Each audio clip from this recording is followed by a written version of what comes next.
You're listening to Protect It All, where Aaron Crow expands the conversation beyond just OT, delving into the interconnected worlds of IT and OT cybersecurity. Get ready for essential strategies and insights. Here's your host, Aaron Crow. All right, welcome to another show. Kyle, man, thank you so much for taking the time today. Why don't you introduce yourself, tell the audience who you are and about your background and your experience in this wonderful world of OT.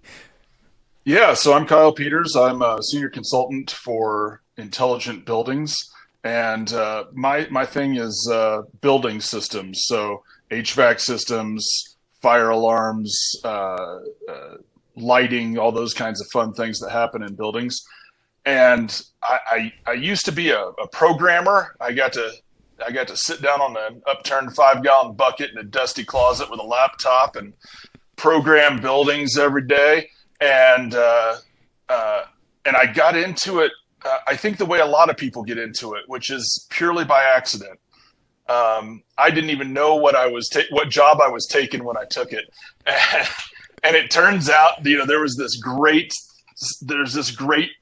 existence way outside of what I knew, and I loved it, and I've been sticking with it ever since. And as I got through that programming thing, I started seeing little issues, network things and this mystical IT stuff, and I started realizing that maybe what I was doing wasn't the best thing, and so I just started learning, taking classes and night school stuff, and it was great, and here I am today.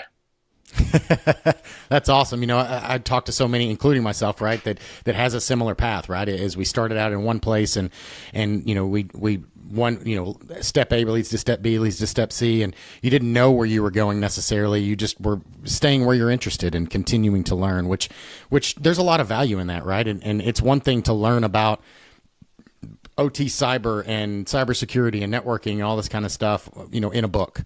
There's a lot of things that we can teach in a class. There's a lot of things that we can teach, from mentors and listening to podcasts like this, et cetera. There's a whole nother thing that some things you just have to experience, right? There's some things that the level of experience that you got sitting on that bucket and making those configurations is priceless, right? And there's a reason why people with that skill set and that understanding and those hard hats that they've worn and earned, right? Working in the field.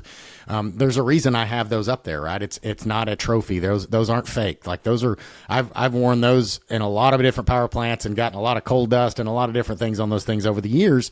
And that's a remembrance to, yes, I'm a CTO now, but that is the reason why I'm sitting where I am, because of the experiences that I went through and I learned. And same thing for you, right? And that's really powerful as new people are wanting to get into this space, whether it's OT or cybersecurity or to be that engineer, right? Is start here and then just continue to make those moves up, and you never know where it can take you. So that's awesome, man. I appreciate that journey.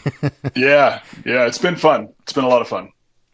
Awesome. Well, hey, let's dig into, so you briefly hit on building management, and I think we know, most of us know, or if you don't, like there's OT stuff in everything from power plants to trains and cars and you name it, but specifically one that's not as frequently talked about, unless you're in that circle, is that building management. And we walk into an apartment complex or a hotel or an office building, and we get in the elevator and we click the button and we have no idea how it works. We just go to the floor that it's supposed to be on, and voila, it was magic. Same thing with the HVAC controls and the door locks and all of those things, the fire alarms, the sprinkler suppression system, fire suppression system, all those things. To a layman, we just expect it to work, and we don't really understand what's behind the wall that kind of makes it all function, and where there may be some older technologies or potentially vulnerabilities or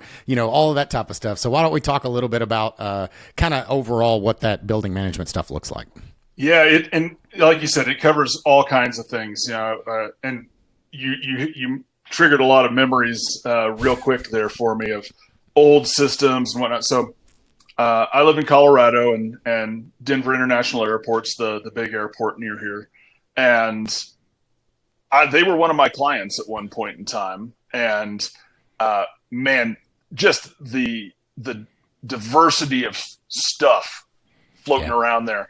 And in one building, essentially, you've got equipment still from the original build in 1993, controllers, some of them actually still controlling, from 1993 that we had to have, we called the pizza box. And it was this big interface about the size of a large pizza box.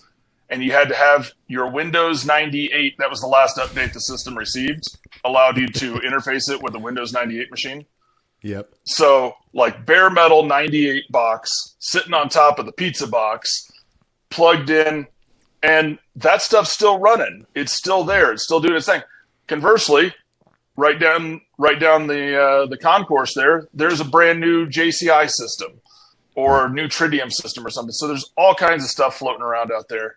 And there's a lot of, it's really cool to me how interactive all of it is and how interlaced with things. We had a local hospital here that lost what apparently is a boiler. They lost control of their boiler, and it shut the whole hospital down for like a week. Right. Because they lost their one boiler. And so these systems, while they're overlooked, they're important. They provide hot water for cleaning surgical instruments or providing heat or any just the hot water the domestic hot water that you use to wash the dishes and such. So yeah, it's pretty awesome how the diversity of things that I get to run into, and old stuff, new stuff. It's all over the place. It's super awesome. Yeah, and that's another really big difference that I really see in OT. And again, it's really universal across all OT, whatever the vertical is that diversity, right? In an IT world, you go to some place and you look at their laptops and they're all Dell laptops. Maybe they're 3 or 4 different versions. Maybe they've got some IBMs or some whatever different types, but they're all Windows OS. Or on the flip side, they're all Mac, or even if that. They may have some Macs and some Windows and maybe even a few Linux here and there. But again, they're all within the last 2 to 3 years, right? There's not a gateway device still sitting on a desktop anywhere in corporate IT, right? The cow and if they find it, they're going to shut it off. Exactly. Yeah, they're going to shoot it where it sits. Yeah. And yet on the OT side of things, we run into that. I had a major bank that I found a Windows NT box sitting there, and they swore up and down it didn't exist, and had to pull up the picture and show them like, no, we found this during an on-site assessment. It was there. Yeah. The other thing too I see that's interesting, and it's a disparity between the OT and the IT side, is most IT people who install things are pretty knowledgeable about the IT world because that's all they do. Sure. The OT people, they know the OT stuff. They know how air handlers work. They know how boilers work. They know when to turn what on and off. And that's what I sat down and programmed. Right. And they just talk to the IT guy, hey, where can I plug this in? And that's it. That may be all they know. Because they're not networking guys. They're they're not just boiler guys, but they're boiler guys and air handler guys and whatnot. And so then we start running into the it just works mentality. It's been working. Stuff's been sitting there for 20 years. I need access to it, so don't mind me putting this cellular router that I'm plugging into my little network. I own this network, right? It's not my client's, it's mine. No, and we find that all the time.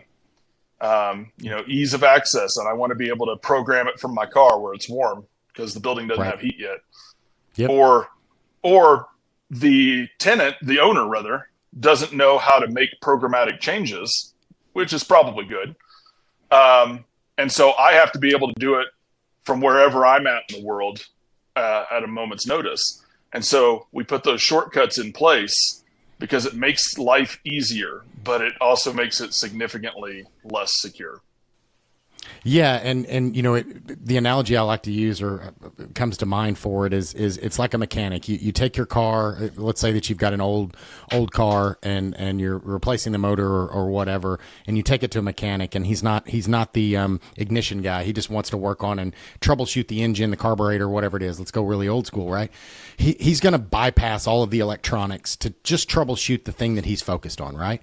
So once he bypasses all of that, he's going to hardwire the starter directly to a basically either directly with a wire that he touches together and starts to turn it over, or maybe he's got a little trigger button. But he's bypassing all of those electronics, all of the fuses, all of that stuff, because it's a car you pulled out of a barn and there's no idea how many rats gnawed on what. So he doesn't want to troubleshoot that stuff. He's just troubleshooting, can I get the motor running, right? The problem that I see in OT, and I'm sure that you have as well, is that happens, but then they leave it there because it's working. So I don't want to undo what he did, and I don't want to really troubleshoot that. So I'm just going to bypass it because it works. So let's just keep that running, right? So then you have this Band-Aid, you have this baling wire and duct tape solution, and it's not it's not that the OT people, and I talk about this a lot. This is not to diminish their skill set or their knowledge. They are extremely intelligent folks, and they're very good at what they do.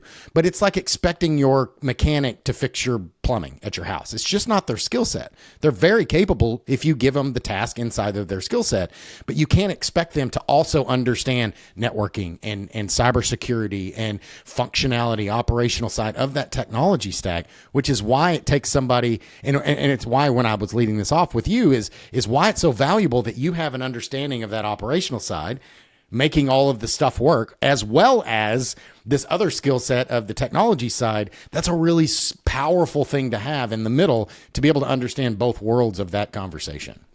Yeah, absolutely. I wouldn't expect my boiler guy to understand my Cisco switch any more than I'd expect my Cisco guy to understand my York chiller, boiler, whatever. Exactly. Yeah. and it is I feel like I'm a little bit of a jack of all trades, master of none in a way, because I do straddle that line to some degree where I have to know some of both sides of it. And I'm not a boiler specialist. I'm not a Cisco specialist, but I know enough about both of them to help you get it figured out and working together and hopefully secure in a way that's appropriate for the system that is being looked at. So what are some of the, obviously you've probably seen a lot of them, but what are some of the common things? I know we talked about this before, and maybe this is one that you can bring up as well, but what are some of some of the common things that you're seeing that your, users in this environment, whether it be buildings, commercial real estate, whatever, are struggling with or are unaware of, as well as, I know you talked about one, and we can talk about the token ring side or the ring, technology and how technologies are just different in OT and IT, and how it can be confusing to your IT guy when you say, hey, yeah, there is a ring technology in here and it's not old. I just installed it yesterday and it's supposed to be there. And here's why. Walk through that with us. Yeah. So, the biggest things I see are the biggest issue that I see actually is complacency, is a thought that who cares? And that's multifaceted too, where we say, who would want to? This was a great moment in my career. I was sitting down in a building with a couple of building operators, and they're like, who cares? Come on, what's going to happen? What's the worst that happens? Somebody hacks into my system and starts jacking with my temperatures, and it's cold up on the office or hot up in an office or something. And then they proceeded to go on and on and on with all of the guys they knew within like a 10-block radius of their building who had their systems hacked, ransomed, et cetera, and shut them down for days or weeks at a time. I'm like, well, I think you just answered your own question here. So, what I try to advocate is doing a risk-based approach to things where we say, all right, how critical is your system? And what's the likelihood of something happening? And we always like to focus on the cool, sexy stuff of, the Russians coming in and tearing us down. And I got a friend of mine, he says the most likely thing to happen is a squirrel chewing through your wire. And that happens a lot. Yeah. And we also postulated then from there that if we hear of a major outage and they say a squirrel ate the wire, they probably got hacked by the Russians. If they say, well, we're not sure, it might be the Russians, it was probably a squirrel that ate the wire. Whichever one that a company goes with, it's probably, they don't want to admit that, squirrel ate the wire. So yeah, we like to look at the likelihood of something happening and the consequence of that system going out, and then act accordingly from there and say, I've got one financial institution right now that's, they manipulate, it's their job, but they manipulate global currencies. Mm-hmm. And in my opinion, they need to be top tier. They need to be protected because they are a target of everyone. They actually have to worry about the Russians. The office building downtown probably doesn't need to worry about the Russians as much, although we've seen some weird things in the news lately. Yeah. So the complacency and just not even looking at it, that's a big one. And then there's the little things like the sticky note under the keyboard with the username and password for the workstation. Like password managers are free and they're beautiful things. Yeah. Things like hardware tokens and MFA apps are wonderful if they can be used. Although that leads into another one, I think, where use of like MFA and building automation systems, those things don't exist. Yeah, they're just not there yet. To get into your Tritium system, I haven't seen a version of that yet that has MFA. Right. So I hope that's where we're going. I hope that's coming in future releases. But and if you don't have it, then you just come up with a compensating control to get around that. Yes. Well, and that's a good point. Is we can't gold plate it. Like if I've got $1 to spend, and to implement the right architecture is going to take $10.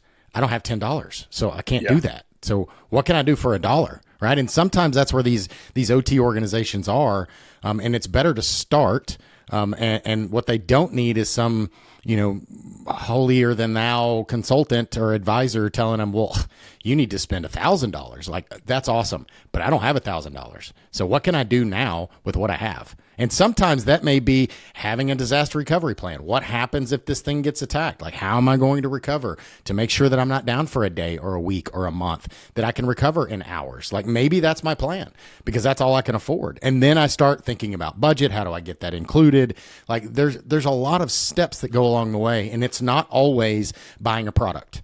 It's not always ripping everything out and, replacing that NT and that pizza box with, something brand new, because at the end of the day, it's doing its job. There's other ways to protect these environments that aren't as sexy and they don't all have, YubiKeys and all that kind of stuff that they can integrate. That doesn't mean you can't make them more secure. Yeah. I've got my YubiKeys sitting over here in the safe, my own self. I love those things. And again, I have a friend of mine who's a rather notorious hacker, and he shares some very interesting stories with me. But when I got started in this, I asked him, like, what do I need to do? How do I help people the best I can? Right. He said it's actually pretty easy. Don't be the bottom rung on the ladder. Right. Because most attacks and even the accidents, the squirrel, the misconfiguration, etc., happen to the bottom rung, the lowest hanging fruit. And and I think it makes me think of that meme that goes around, our server crashed. Oh, where are the backups on the server that crashed? Exactly. Like the littlest things. Back up your system once in a while. Back up the configuration for your 300 VAV boxes you've got in your tower. And store them on site and off network. Right. And test them out maybe once in a while. Those little things can really go a long way to helping. And like you said, put money where it needs to be. We utilize the 62443 standard with some modification because it's primarily for industrial controls, and that's not us. But it's pretty darn close to what we need. And I love their security level and the three aspects of that you set a target. You say, this is my goal. I want to be, Russia proof. Right. Good luck with that. But I want to be top tier. And then you say, well, what are you actually capable of? And then what have you achieved? So your capability is, what your system's capable of without compensating controls if it's just configured right. Right. And then what have you done? Well, maybe you haven't done anything. You're misconfigured. And so your target's a 4, your capability is a 3, and your achieved is a 1. All right. We can work with that. It's possible, though, that your achieved is higher because you've got other compensating controls surrounding that NT box. It's so behind a zero trust architecture and firewalls and gateways and armed guards and whatnot out the wazoo. It might be okay. Of course, that NT box has probably also been on and running continuously for the last 7.5 years and has 20 pounds of dust bunnies in it. Yeah, don't move, don't blow on it. One of those dust bunnies might, get lodged in there somewhere and jam up a fan. That's a great point, right? Is in IT we're terrified of the older technology. Before we started recording, we just talked about, the iPhone has a new update today, and we've been seeing a lot of those here recently, and Mac even OS and Windows obviously has always had a lot of updates. But so we have to, that's the primary response plan to mitigating these vulnerabilities, right? Is patch. Like I'm patching every week. I've got an outage window on a Friday night. I don't have an outage window at a hospital. Like it does not matter when it is. I can't just shut it down. and that's very true. That there's you don't necessarily have planned downtime at a hospital. Right. You can't say, hey, all the sick people don't get sick this weekend. We got a planned outage. Right. But on the other side, in addition to that, is if you run a patch and you've got old software and suddenly it doesn't play nice with that new patch, having automatic updates may not work for some things. And there's no repository. I'm not a software guy really in the sense of being able to create this, but I've been trying to come up with some idea of having some interactivity where there's like a site that you can go to and say, hey guys, I ran the latest Windows update and it crashed my Siemens system. Right. So you might want to not do that. And then, have Siemens interact and say, oh, hey, thanks for bringing that to our attention. Yeah. We're working on that, but that doesn't exist right now. And I'm not picking on Siemens. It's everybody. Nobody's got that capability. So I worked for a company here in Colorado that had a team that did that, and it was fantastic. They'd run their update and then run the software and see what happened and release it to us after that. But in this stuff, it doesn't necessarily work that way, and everything's not backwards compatible. So you might shut down your Siemens, Tritium, Delta, whatever system just by running an update. Well, and that's where it goes again into OT, and I've had this conversation for 15 years, I bet, at least, is it may be more risky for me to apply a patch than not, right? The risk, absolutely. The risk that's there from whatever vulnerability is there is way lower than the risk and the likelihood and the probability of me applying this patch and it causing a problem and me not being able to recover it because it's that old NT machine, or it's that old, not even that old, Windows 7 for that matter, right? There's any number, or even just the software compatibility. Maybe it doesn't crash it, but maybe it stops functioning or whatever.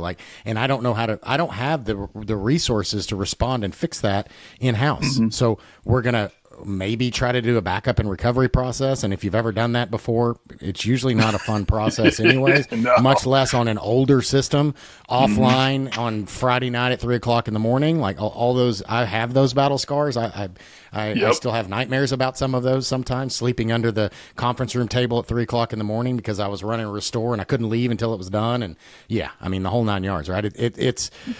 It's not that simple. So when it comes to availability, it's more important. So how else could I mitigate that control instead of putting that risk? So instead of that, maybe I add a firewall rule. Maybe I turn off a service. There's 50,000 other ways that I can mitigate that is way less risky to human life. Which, again, we're talking about this. We're talking about hospitals. We're talking about somebody being stuck in an elevator. We're talking about. I had one of our team members when we were at Black Hat this past year. Got stuck in the elevator at one of the big hotels in Vegas. Oh no! And he was stuck there for like 3 hours. I think I heard about that. Yeah. It's crazy, but it happens. So, yes, he wasn't, his life wasn't at risk, but he was not fun, and he wasn't the only one in there. So let's just hope that, there was a good trip to the facilities before he got on that elevator. Well, yeah, I won't go too much into that, but luckily there was a Starbucks cup in the thing is what I heard. So, oh boy. Yeah. So, and those kinds of things too. So I like policies. I'm that guy. I'm that weirdo. In case anybody's wondering, I like the policy stuff, and being able to put into a policy an articulable statement that says, this is how we handle these things. You basically just planning ahead. Again, it's not being the bottom rung on the ladder. Yeah. It's planning ahead, knowing at some point we're going to have to upgrade this system. This Windows 98 system is not going to run forever. Eventually, the gateway computer with the cow print on the side is going to die. Right. And so what are we doing? That's part of the planning ahead, the disaster recovery, is being ready for it. Or some knucklehead like me jumps in there and just starts playing with things because I'm going to fix it. You had a problem, I'm going to fix the world.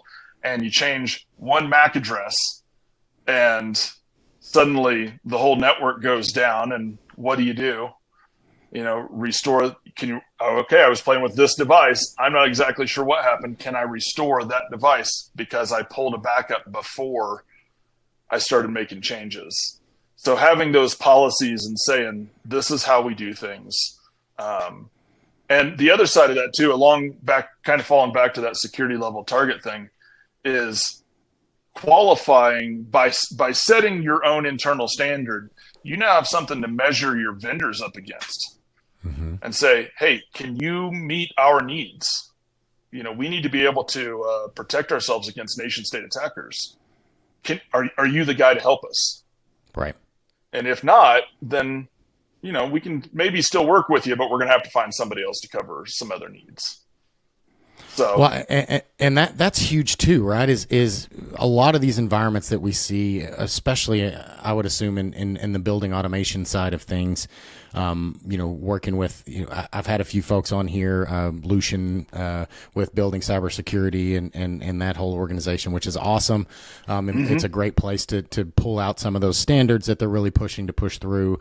But a lot of this is not about, I know I've said it before, but even today, it's not about a new technology. Sometimes it's more powerful to hire somebody like you to come in and say, I don't know what to do on this. We can't patch it. We can't just install something, but I also don't have anybody with the expertise to really dig in and figure out what that thing does. Like, I need you to look at it and play with it and figure it out so that we have a good recovery plan, that we understand how we're going to come back, and that it's not the first time you've seen it, right? So when you get your hands on it and all that, okay, now I know what it is. So in 6 months, when it crashes, even beyond Russia, even beyond a cyber event, when that thing just, for whatever reason, craps out because the power supply fails because too many dust bunnies got in it, right?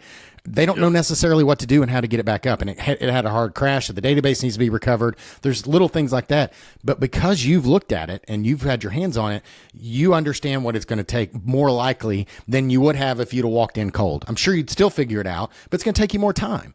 So little things like that are big first steps in companies that they can bring you in, do an assessment, take a look at what's there, and have an understanding and get some feedback of, hey, these are some things that you should probably think about. And this, if I had $1 to spend, this is what I would do. And then if you had $10 to spend, these are the other things I would do, and so on and so forth, depending on where their budget is and what the criticality of their assets and their environments are. Yeah, absolutely. And it's not just where to spend that dollar right now, but maybe setting aside 10 cents, knowing you've got that old box and it's going to go. Let's start preparing for that. But you're exactly right. Again, we'll fall back to in the conversation here. The squirrel is the more likely event. Exactly. The dust bunnies are the more likely thing.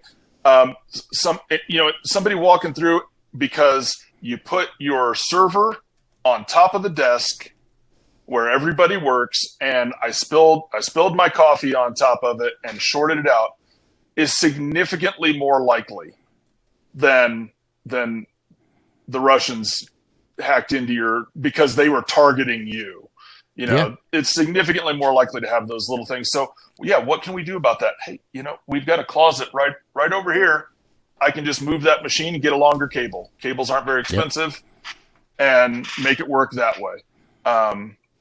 So yeah, it's seeing those kinds of things on assessments and making those recommendations that are great. And I mean, as I walk around sites, which I love walking around different sites and seeing what's there, is finding the things and saying, hey, what's this? And they go, I don't know. What is that? You tell me. Yeah, it's your building, dude. and I love that. It's so awesome to find those little things. It really makes going on site worth the while. Yeah. To find those little things and say, hey, you know what? Remember, and talk afterwards and say, hey, remember that system, and you've got that panel over there. You can just do this, and it'll help fix your system. Or the big bank that has a 16 port, like I've got up here on the shelf, the 16 port Netgear unmanaged hub. And everything's full. Yeah. Every single socket on that is full, and saying, these things are like $15 at Best Buy, right? And your whole system relies on that one thing. So that one up there on the shelf was a tear out. I pulled that out of a building, and it was full. And we brought 25 new VAVs online, and it shut down. So for those who don't know, a VAV is just a little air damper, changes the flow of air into like an office or a conference room or something to temper that space. So they're pretty small and ubiquitous. They're everywhere. Right. And we brought 25 of those little guys on, and that amount of traffic through 3 of these hubs up and down the building shut down the entire network. Yeah.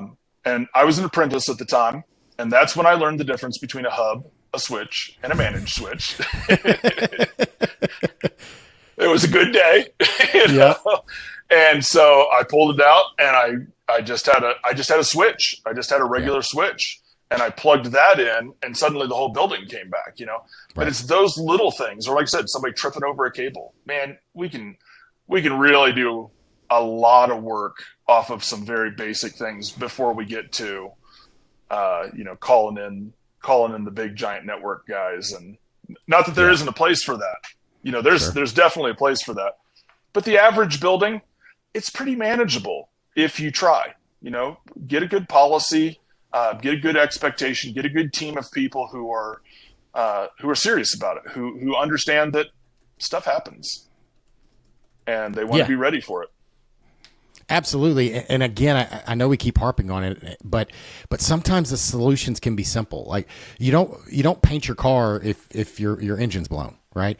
So you don't need to buy a new firewall or replace all your network switches. If the things that you have no redundancy, you have no backup power, like little things, your network cable's running across the floor and people are tripping over it. And every other day it's getting frayed, or people are running their chairs over it. Right. Little things like that you and I will pick up on, like, hey, if you just ran a cable up and over and nobody's stepping on it, it's not going to get pulled out of the wall. If you also wouldn't have it in the main room, I've actually seen this I'm sure you may have as well, where, the janitor is unplugging it to vacuum and then they plug it back in at the end of the night. I've seen that happen. Yeah. Right. It's little things like that sometimes that are super important to understand how I can better make my environment more secure, more available, more responsive, and ensuring that these things are reliable into the future, and understanding how these things function. And like you said, it's not because they like that hub; they just didn't know the difference. So they didn't realize it was going to be a problem until it was, and then they were just like, "What happened?" They needed somebody there to understand. Yeah, the hub can't handle the traffic, so you need to have a switch so it segments the traffic, individual ports, et cetera, et cetera, et cetera, and really understand that. And once you switch that out, the problem goes away. It was a super simple and cheap fix. But if you hadn't been there, it would have been a lot more expensive. Your team hadn't been there, right? It would have been a lot more expensive and troublesome issue because they wouldn't have understood necessarily how to fix it. Yeah, absolutely. Yeah, it's those little things. I think we can really do a lot. And I'll step right back to what I was just saying. This is a security thing across the board. You had my friend Eric on a couple weeks ago. And Eric's a great physical security guy. I mean, he's one of the best. And the mindset is paramount over everything. Right. Where if you just say stuff can happen, we're not Superman, we're not bulletproof here. Stuff can happen. So what are we going to do about it? Do some tabletop. I love doing a tabletop exercise and right out of the gate, just kill somebody. Yep. Who asked the question, who knows the most? Of course, now I give it away, but sure. Who knows the most about this system? Because I'm going to need your help to run this tabletop. Oh, Joe over there, he knows the most about it. Cool. Joe, you just got hit by a bus on your way into work today. Yep. Now what are we going to do? Yeah. Now what? So, just think through it. Again, another great guy you've had on recently, Fred Gordy. Fred's been a great mentor to me over the years, and still is. And he likes to tell the story of showing up at a site, and the guy wasn't there. He was sick that day, and nobody even knew where to show Fred around to do the assessment. They didn't even know where stuff was. Yeah. So having that over reliance on one person or any kind of single point of failure, again, that's easy stuff. If you get the right mindset and you play, and Fred also likes to, we like to play the what if games, or try to be the bad guy kind of thing. And what can we do if we have free software off the internet? Yep. And a system that's sitting on the open internet. Right. And I did that. I probably shouldn't have, but I did it one time on site with a client. The vendor was there, and the vendor couldn't get into. We couldn't get into the server room, and so we're waiting. We're just chitty chatting, kind of getting an idea of what's happening. Somebody finally shows up with keys, opens it up. They're like, "Hey, we don't know. We're having some trouble getting into the server. Give us a couple minutes." So I walk down to the air handler room, plug my laptop into the switch that's there, pull up some free software I downloaded off the internet, and I had full control of their system before the vendor did. Right. And the client's standing right there with me going, crap. What did you just do? And I'm like, hey, you want to change some set points? You want to change some temperatures? Because there's free software out there that you can change the output and the input, both what it is and what it looks like. Right. So you can send it, you're running a 0 to 10 volt signal. You can send it 10 volts, but make the computer show that it's only sending 5. Right. And that stuff's free. Yep. It's so easy if you get access, access to the system. And particularly since COVID, but it was happening before that too. It just got escalated.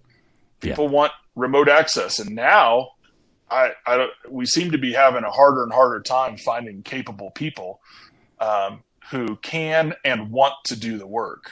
Right. And so companies are making do with fewer and fewer folks. They're just sit in your office and remote in, team view in, God help us, team view into to your 10 sites where, you used to have to sit in one. Now you're remoting into 10. So those kinds of things, we try and identify those and say, that's not really best practice. Let's try and do a little better than that. Yeah, and there are ways to secure those things, right? There is ways that you can put in secure remote access, you can add tokens, and you can add some kind of process, but it's definitely not plugging that thing into the internet or even the corporate network, right?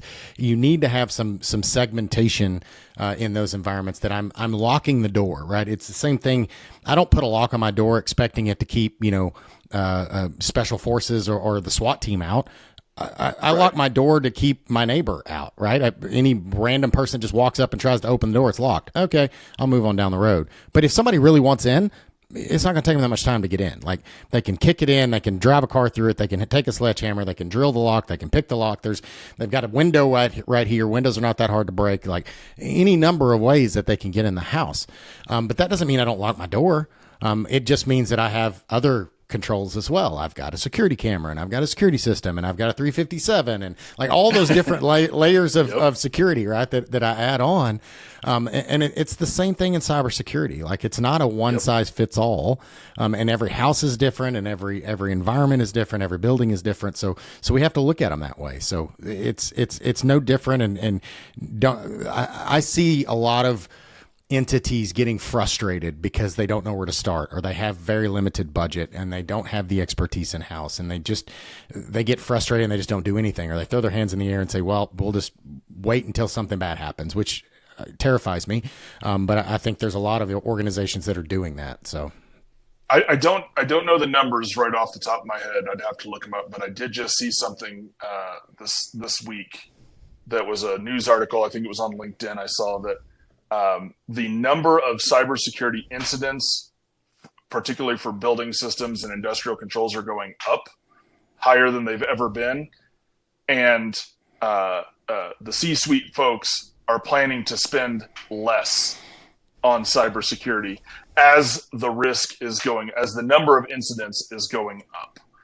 And that to me just doesn't even make sense. I mean, I get it. Stuff's expensive, but when I walk into a building and they have no plan, they have no policy, they rely on their IT guy who set up a firewall to save the world, and said, that's enough, we're not going to spend anymore.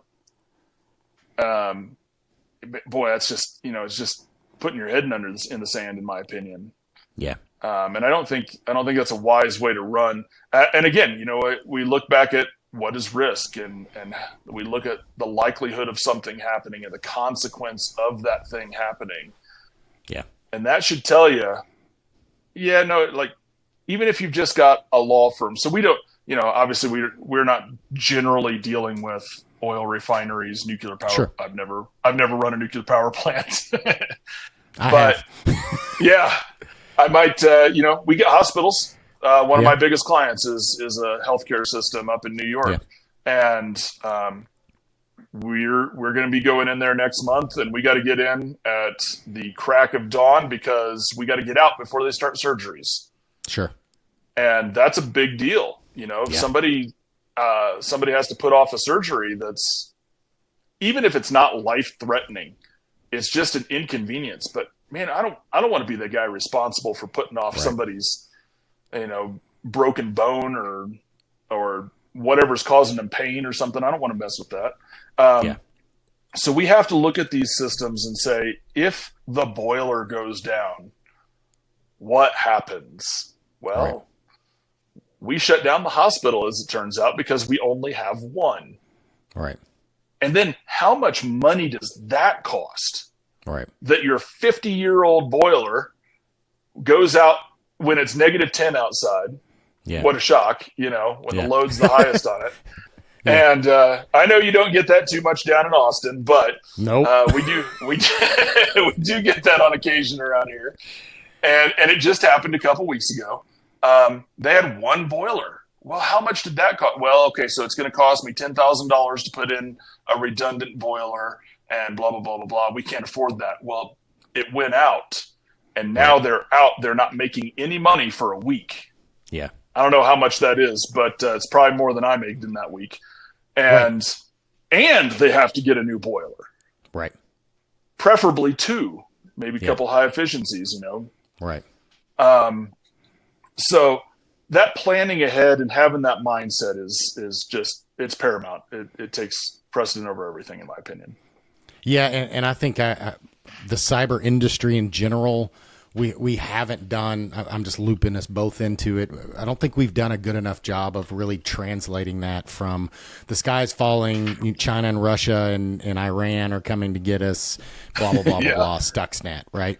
Most people are just like, whatever. Why would anybody want that? But when we translate that to real business risk and we have that conversation, right? This is not China attacking me. This is that switch going out and it bring down your entire environment. That's, the controller for the boiler going down and there's no replacement. So the boiler's good, but somebody's going to have to come in and manually run it or whatever that may look like. When we start translating it to a business risk that they can understand, hey, if this goes down, you're going to be down for 3 weeks and you don't have a replacement. You have a single point of failure at this place. It doesn't matter if China hacks it, if it's squirrels or if Bob, trips over it and spills his coffee. It doesn't matter.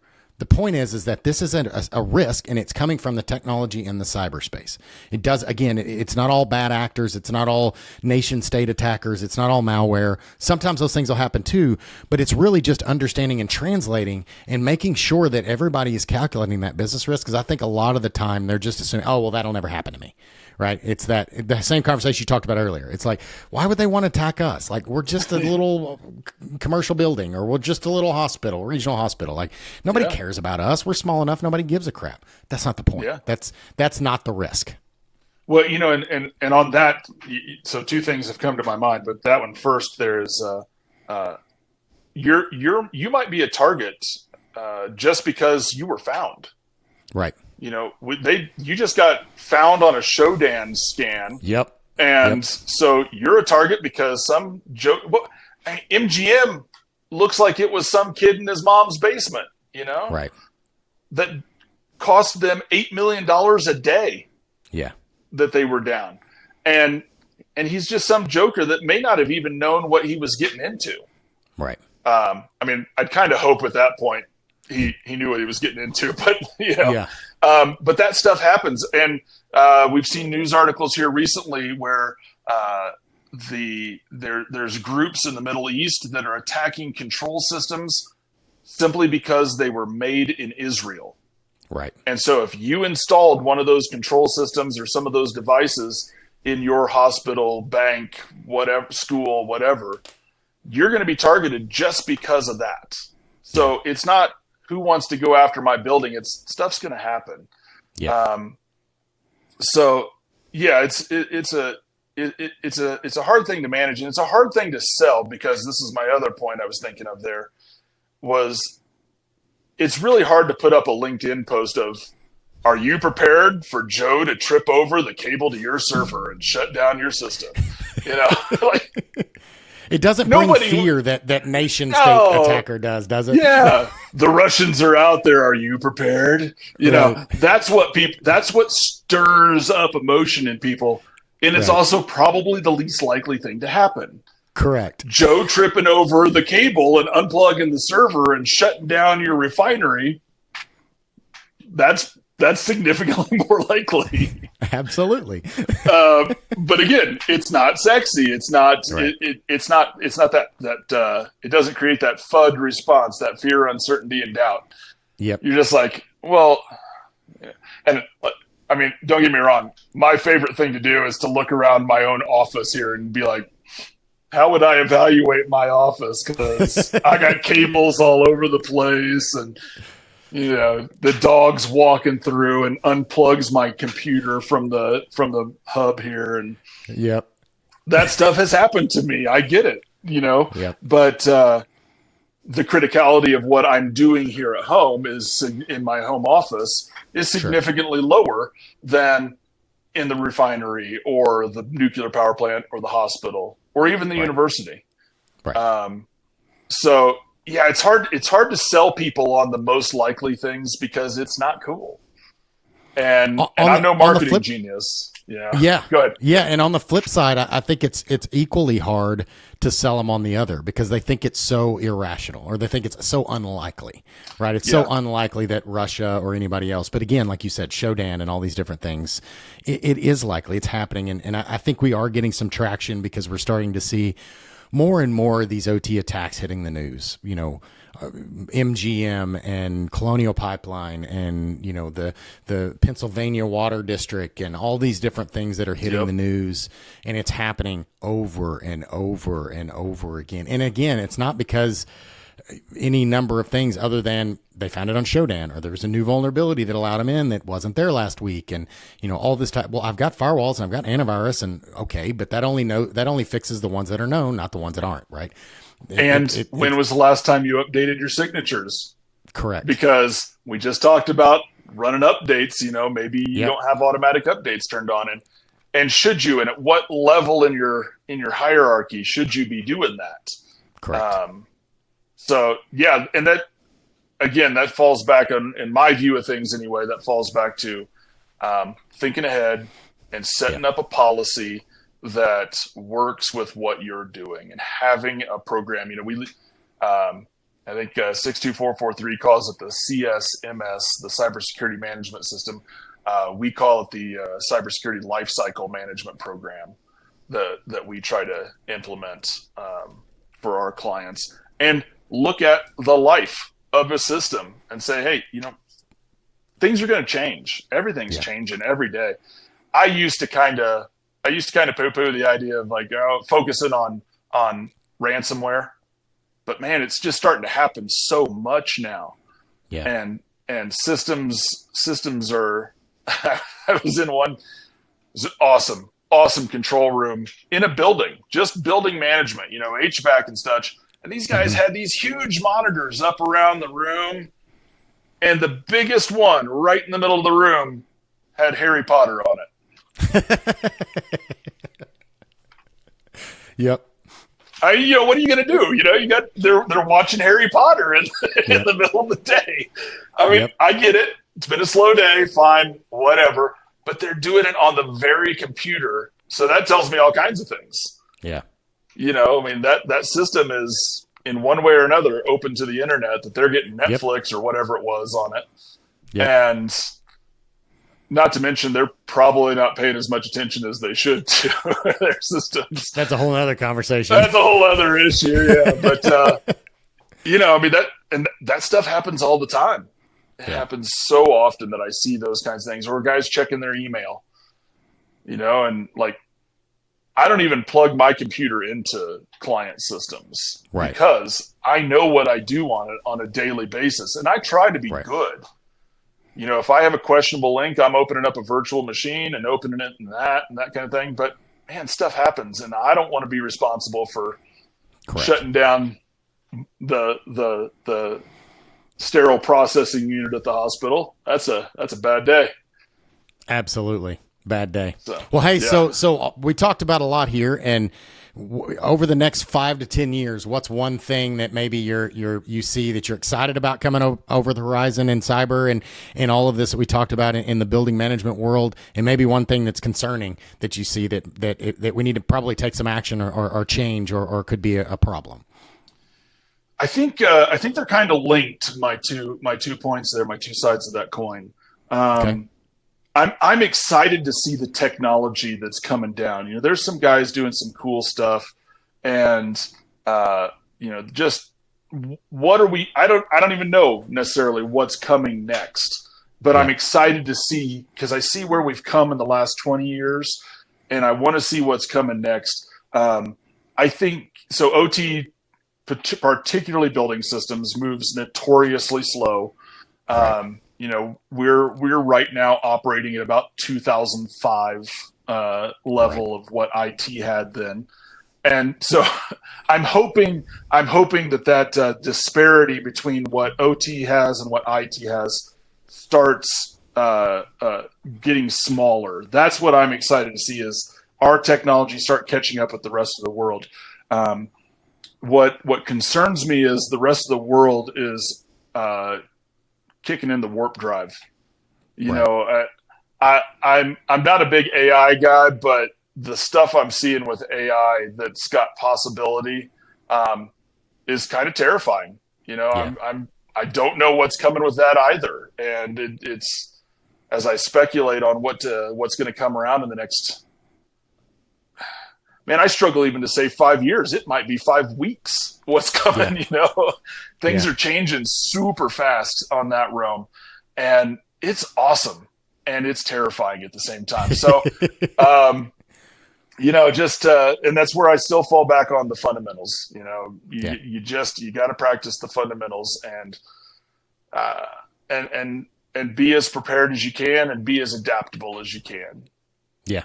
Absolutely. Yeah, I agree, man. It's there's a lot of fun and you know, I've been doing this for a long time and all these changes can be scary, but they're also exciting. The reason I'm employed and you're employed and we're all employed, they're cool problems to have. But there's still things that we need to be aware of and not put our head in the sand and say, oh, AI will never impact OT or building management. How would that impact us? Like, let's not wait to find out. Let's start thinking about that without, you know, closed minds in it and start thinking about how to process that. So, Yeah, man, this is awesome.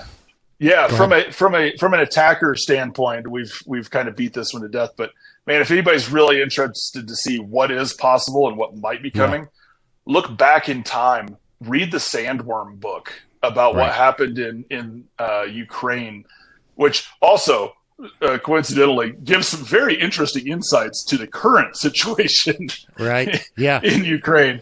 But what happened there, there's a great, I forget the author, but it's called Sandworm. Just an interesting study of how things can happen and how quickly things can go sideways with operational technology. It's pretty cool. Absolutely. Well, awesome, man. So is there any closing out comments or things you want people to take away or reach out or anything like that, call to action type stuff? Yeah, feel free to, anybody can reach out to me on LinkedIn. That is my social media of choice, as it were. My social media of choice is stop by the house here and we'll go down to the range, but that's not always a good option. Right.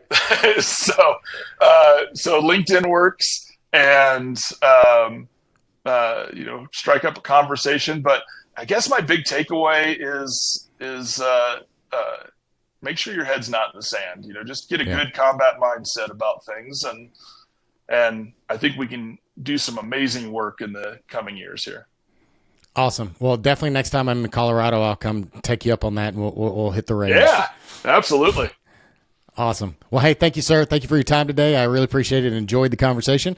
And I look forward to hopefully next time. I know it didn't work out at DEF CON last time, but maybe next time we're at the same place at the same time, we'll be able to hook up. Absolutely. That'd be great. All right, man. Thank you.